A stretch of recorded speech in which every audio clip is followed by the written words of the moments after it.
1, 2, is this on? Steroids have historically been a contentious component in wrestling. Like, I hate it when guys talk about, you know, did you take steroids? And they hint around or beat around the bush. I did. Okay. I did. Of course, I'm not sorry for it. Right. I wish I'd have taken more. I'd have done everything the same. Many have used them and reaped the benefits in terms of their positioning on the card. We did whatever it took to get what the people wanted to see. You're going to be in a better position and make more money. However, there's also plenty who use performance enhancers, but never got a sustained push or reached the main event level. When I wrestled Taker, I blew up. I did a bunch of pain pills before I went out. And then after like 11 minutes, I blew up. Taker told me, he said, punch me. I said, I got nothing. He's like, ah, fuck. These mid and lower card talent are the ones we'll be discussing and hearing from in this video. The office wants everybody's measurements. She goes, oh my God, Renee, you're bigger than Hunter. We can't have this. So she literally wrote like 2 or 3 inches less so that Hunter would be bigger than me. That's the fucking mentality. Today we highlight 10 mid-card wrestlers who use steroids. For a 5-year span, there had never been a 4-hour window that I was not ingesting 40 to 60 milligrams of either hydro or oxycodone. I was a functioning addict. RENE DUPREE has been very open when it comes to his anabolic usage. Given how young he started wrestling, DUPREE began using as a teenager. He immediately received a push in WWE, becoming the youngest champion in company history at the time, aged just 19. RENE had heat in the locker room due to his attitude, but his size and physique also ruffled the feathers of one Triple H. DUPREE discussed this in an interview with John Paz. So I'm walking backstage one day, and there's two sisters. They've been there forever. Their names are Julie and Terry. So Terry's the oldest one. She goes, Renee, we need to take your measurements. The office wants everybody's measurements. Her eyes get as big as saucers. She goes, oh my God, Renee, you're bigger than Hunter. We can't have this. So she literally wrote like 2 or 3 inches less so that Hunter would be bigger than me. That's the fucking mentality you have to deal with, okay? You think I'm bullshitting you? I am not. RENE eventually grew tired of taking PEDs. In an interview provided by the Title Match Wrestling YouTube channel, DUPREE describes a period where he went off the juice, something that was instantly noticed by road agent Michael Hayes. And then I got off and I lost some weight. And then Michael Hayes comes running up to me. Did you lose weight? Did you lose weight? Did you lose weight? You look skinny. And that's when I felt like, shit, man, do I have to take this shit now? I mean, I'm not gonna lie, I enjoy taking it, okay? Because I'm a drug addict, I'm not gonna lie, I've been rehab 3 times. RENE stayed enhanced but couldn't move beyond the tag team championship level. By the end of 2004, he'd fallen down the card, relegated to the C shows. The passing of Eddie Guerrero in 2005 hit RENE hard, to the point where he again wanted to get off everything. When Eddie died, that's when the first time I wanted to quit. I wanted to quit the WWE. And I took all my shit, and I had tons of stuff just in my closet, stashed everywhere, and I threw everything in the garbage. DUPREE was sent to rehab in March 2007 after violating the wellness policy due to a painkiller addiction, as pain meds often went hand in hand with roid use during this era. With our addiction issues, let's just say my glutes were like a pincushion at one point. I believe it. Following the Benoit family tragedy 3 months later, RENE quit WWE altogether. He later spoke about this while talking to Chris Van Vliet. I mean, it was the biggest catastrophe in wrestling history. I mean, it was worldwide news. People, places, and things. If you're in a toxic environment or an environment that doesn't, suit you, you gotta change it. RENE's former tag team partner, Sylvain Grenier, was one of the numerous WWE talent listed in the Signature Pharmacy scandal unearthed in 2007, fresh off the heels of the Benoit tragedy. Grenier admitted to using steroids, but stated he'd never failed a test throughout his time with WWE. However, this meant very little since someone like Benoit had also passed all tests the company had administered him during this period. Other wrestlers in a similar position on the card to Grenier that also got popped for performance enhancers during this time include Funaki, Simon Dean, and Charlie Haas. Haas commented on the matter a year later, stating that he used roids during his recovery from double knee surgery in 2006. Haas also claims that he thought the anabolics he was using were legal. Most talent got suspended for being named in the scandal, but Simon Dean, real name Mike Bucci, was the only one who got fired. He wasn't on the active roster at the time and was working behind the scenes in developmental, but because Bucci was in a management position, he was seen as a sacrificial lamb. Bucci understood the reason for his release, but argued that the substances he purchased were all for legitimate medical purposes. So the Signature Pharmacy now took testosterone. Big deal. 5 million people a year do it. I got tested probably 6 times in 2.5 years of talent. Never failed anything. Didn't have that stupid, my levels are high or enzyme. None of that bullshit. Clean as a whistle. I mean, I didn't really look like a shredded bodybuilder. I was in shape, but let's be honest. Over a decade later, WWE got caught up in another steroid ring, but this time it was merely a case of mistaken identity. We're referring to when the company's top guy, Roman Reigns, was named as a client of a jailed steroid distributor in Miami, Florida. This came to light in 2018, and some fans believed it to be true since Roman had been suspended for violating the wellness policy 2 years prior. However, Reigns got popped for Adderall, as opposed to an anabolic compound. It would soon turn out that Roman's name had got confused with former Ruthless Aggression era wrestler Luther Reigns, and it was actually him that was involved in the scandal rather than the big dog. Luther later addressed this in an interview with Cafe de RENE. So there was a big steroid scandal going where they were like, oh, Roman Reigns doing a bunch of steroids. He got caught up in this scandal. That was me the whole time. Luther's run lasted 1 year from 04 to 05. He'd been featured as one of Kurt Angle's henchmen, but a poor match versus The Undertaker on pay-per-view spelled the end of Luther's push. Like when I wrestled Taker, I blew up, right? I was supposed to go like 14 minutes and it went 11. So here's what happened. I did a bunch of pain pills before I went out. And those pain pills, they cause respiratory suppressant. And then after like 11 minutes, I blew up. And Taker told me, he said, punch me. I said, Taker, I got nothing.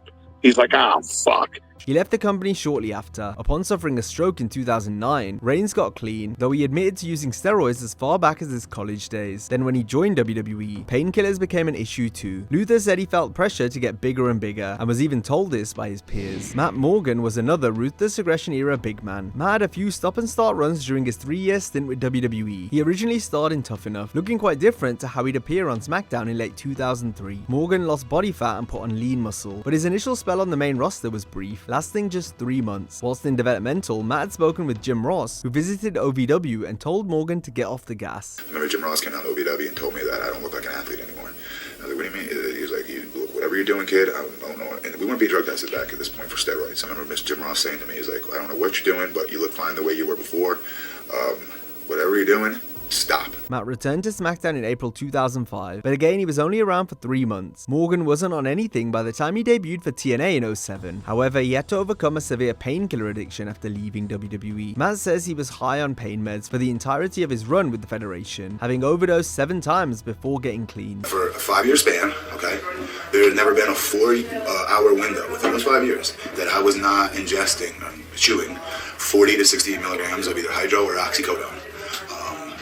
And again, I was a functioning addict. Hardcore Holly also dabbled in the cocktail of roids and pain medication. Hardcore was always featured prominently in the mid-card, but never moved beyond the preliminary match level. Yes, he battled Brock Lesnar for the WWE Championship on pay-per-view in 2004, but Holly's position on the show never truly changed, since the very next month he was back to working Velocity. Plus, Holly never got to hold the Intercontinental, European, or US title in his career. He also seemed to be just below that level. Despite this, Hardcore always looked the part physically. In his book, The Hardcore Truth, Bob admitted to using steroids throughout his career and pain medication to recover from the serious injuries in 2002 and 2005. I mean, yeah, I did steroids, whoop-de-doo, but that goes without saying.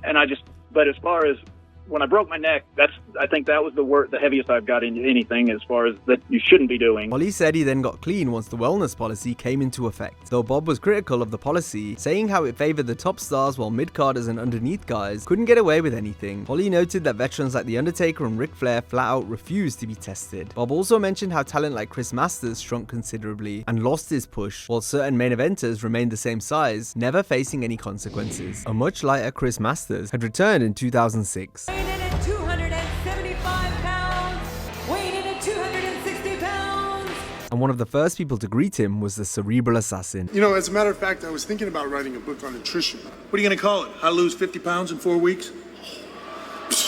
Well, you take off your shirt and stand next to me and still see who looks better. Because, he wasn't exactly the sharpest knife in the drawer even at the point. I mean, he was a little punchy, so. Masters has said that during his time off, he had to overcome a painkiller addiction, which is the reason for his rapid weight loss. Chris has spoken about this in interviews, including one with Chris Van Vliet. That wasn't the issue. And it's not to say I never used anything or anything like that, but my issue at that point was I had deeply gotten addicted to opiates. We were off everything. Maven Huffman has been completely transparent on his YouTube page when it comes to taking PEDs. I was a little bit out of shape when I went back, and guys were ribbing me and everything, and you best believe I got home, and yeah, I was pounding stuff. He got on them after being prompted to do so in a roundabout way by one of the higher-ups, rumored by fans to be John Laurinaitis. One of the top officials come up to me, and he didn't outright say, hey, we're going to need you to get on this. What he told me was, have you thought about talking to some of the boys about that creatine that they're on? I asked around, said, am I hearing what I think I'm hearing? They informed me, yes, you are. I still remember getting called into the office and pulling up a piece of paper and going, Maven, you popped positive on Winstrol, Deca, a little bit of marijuana, and some painkillers. Don't let it become a habit. And out the door I went. My second promo shot. I'm not getting those results without these performance enhancers. Maven felt he had to be enhanced, otherwise he wouldn't look believable against bigger opponents. I was in a career that's what it took to be at the next level. Did you feel like you had to do steroids? Had to in the form of forced by someone? No. Had to in the form of I wanted to be on TV? Absolutely. And it's no surprise that the biggest push of his career came during the period he looked the most shredded. In the Classic Survivor Series Elimination 8-man tag team match. Stepping up in class to meet the best of the business. Maven, wait a minute. During his run in WWE, Maven has said that up to 90% of the roster were on the gas. In 2006, Test debuted on the revived ECW brand. He was a lot more jacked up compared to his previous run, but not in a good way. Test had a visibly distended belly, a clear sign of roid use. Booker T follows the mount. Oh my God! Well, he lost his mullet. What? A nice haircut. Guy you think he likes, but his ribs are killing him from that extreme elimination chamber. It was substance abuse that led to not only Test's departure for a second time, but ultimately his premature demise as well. In a chilling final interview, 17 months before his passing, Test looked to have turned a corner in his life after getting sober. Just turned 32 years old and went to 8 funerals this year. I mean, I shouldn't be going to funerals at 32 years old. It opened my eyes. It made me take my foot out of the grave and step back and say, what am I doing? Do I want to join that club? Hell no, I don't want to join that club. So either you clean up, straighten up, or you lay down beside. I took back, straightened up, and I feel great. However, Test would once again struggle with substance abuse through 2008 and 2009, and as a result, he passed away in March of 2009. The biggest moment of the genius, aka Lanny Pofffo's career, was when he defeated Hulk Hogan by countout at Saturday Night's Main Event in November 1989. It was all downhill from there for Poffo, not just in terms of his placement on the card, but also his physique. He got all juiced up in the months prior to the Hogan match, because in Lanny's words, he didn't want to be a jabroni anymore after only doing jobs for years. Following his win over the Hulkster, Poffo thought about his gear use and made the immediate decision to get off it, a story which he told on Monty and the Pharaoh. The reason I want to admit it is because I had a good talk with myself and I said, self, if I can help one person make a better decision than I made, right? Because I put wealth and fame above health. Nothing's more important than health. Lanny realized this was as good as it was going to get for him creatively, so sacrificing his health was not worth it. Poffo reflected on this dilemma while talking to the Hannibal TV. I realized that I had gone to the very top and I was not going to live there. I was just going to, like Monopoly game, in jail or just visiting. I was just visiting. And I took a shower, looked down at myself, and I saw my testicular atrophy. It might be a good idea to cut my losses right now.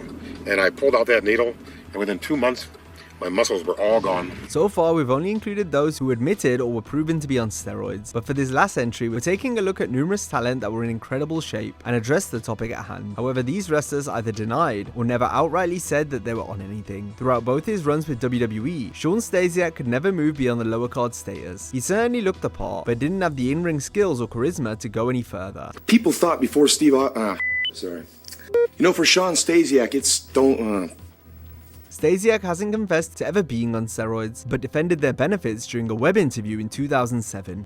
But, there's a difference between use and abuse. And the problem with professional wrestling is that, these guys are on the road 300 days a year. These guys build their lives. That's how they pay their bills and support their families. Sounds like a shot at talent. Sounds like you're justifying it. I'll take that back. I'm not justifying anything. Nathan Jones is one of the few wrestlers to discuss steroid use on a WWE platform. In a WWE.com article in early 2003, Jones discussed his time in prison and said that he tried to use roid rage as an excuse for committing his crimes to try and get a lighter prison sentence. Jones prefaced this by saying he'd never actually used anabolics. Nathan had the look, but never got the hang of pro wrestling, hence his short run in 2003. Mason Ryan had one of the most muscular physiques seen on WWE in quite some time when he debuted in January 2011 2011. He was used as the silent heavy for the Nexus, but once that faction fizzled out, so did Ryan's presence on TV. Ryan was seen sporadically thereafter, before being sent back to NXT in the summer of 2012. He stayed there until his release 2 years later. During his main roster run, Mason denied being on steroids by jokingly saying he ate his Wheaties to gain such a physique. Gene Snitsky had some momentum after debuting on Raw in 2004, but this didn't translate into a sustained push. He did, however, maintain his menacing and jacked look. That was until his final year with the company, where Snitsky lost a fair bit of the muscle he had previously. The timing of this physique change coincides with his return from suspension in late 2007 for violating the wellness policy. While speaking to the Hannibal TV, Gene contends that he was completely natural for his whole career. I always say,